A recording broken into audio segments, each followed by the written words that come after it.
What's up, everyone, and welcome back to the MMA Fast. Today, let's get started with Dana White. UFC legend Anderson Silva won't talk to me to this day. Dana White confirmed what many have suspected over the years, a fallout between him and UFC legend Anderson Silva. In the last decade or so, it's been evident that the relationship between the two soured, and now there's confirmation from White. Anderson Silva, a guy who was always a unique individual to deal with, but he lost like 8 or 9 in a row, something like that. And that guy won't talk to me to this day because I said it's over, and he was in his 40s. His thing was, who are you to tell me that I'm done doing what I love to do? Silva didn't lose nearly as many fights as White claimed in the interview, but he did leave the promotion on a 3-fight skid, and having lost 7 of his last 8 before departing in October 2020.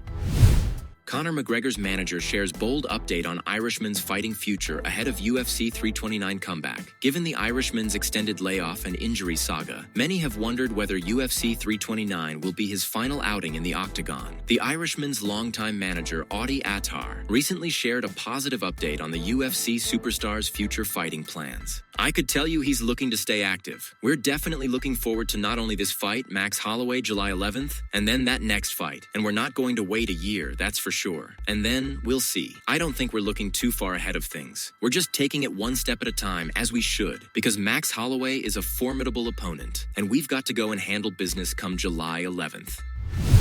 Robert Whittaker reacts to being on UFC 329 prelims. Robert Whittaker recently opened up about having a fight booked on the prelims instead of the main card and shared his honest feelings on the matter. Well, it's different. I haven't been in a prelim fight for a long time. I don't know. On paper, intellectually, you look at it. It makes sense. My first move up to 205, coming back after a big layoff, I'm looking forward to getting back in there. Honestly, the silver lining is that I get to get my fight out of the way a little bit earlier. Honestly, it's just about getting in there and getting to business. I want to get in there, and I want to execute all of the things that I've been working on up until now. I want to feel myself out. I want to feel how the fight feels. Yeah, I'm looking forward to it.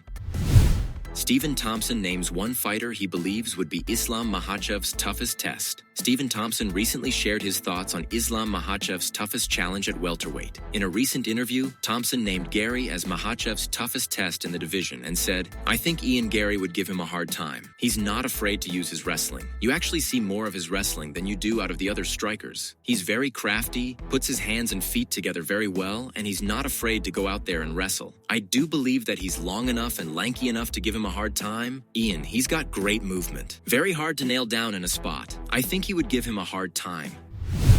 Ilia Topuria explains why he doesn't wrestle in his fights. Ilia Topuria is confident that he can handle any wrestling threat he may face in his career. However, El Matador prefers to keep the fight standing rather than rely on grappling. "I don't think I'll use wrestling against Gaethje. If I wanted, of course, I'd take him down and do with him whatever I want to do. But I really want to give the fans a show, the entertaining part. With Max Holloway also, I could have taken him down, controlled him on the ground, and submitted him on the ground. But then it wouldn't have been as exciting as it was. So this is the same thing that I'm planning to do with Justin. It's going to be a pure striking fight, at least from my side. But if he tries to take me down, then we have different plans for that also. But anyway, I'm going to end up knocking him out."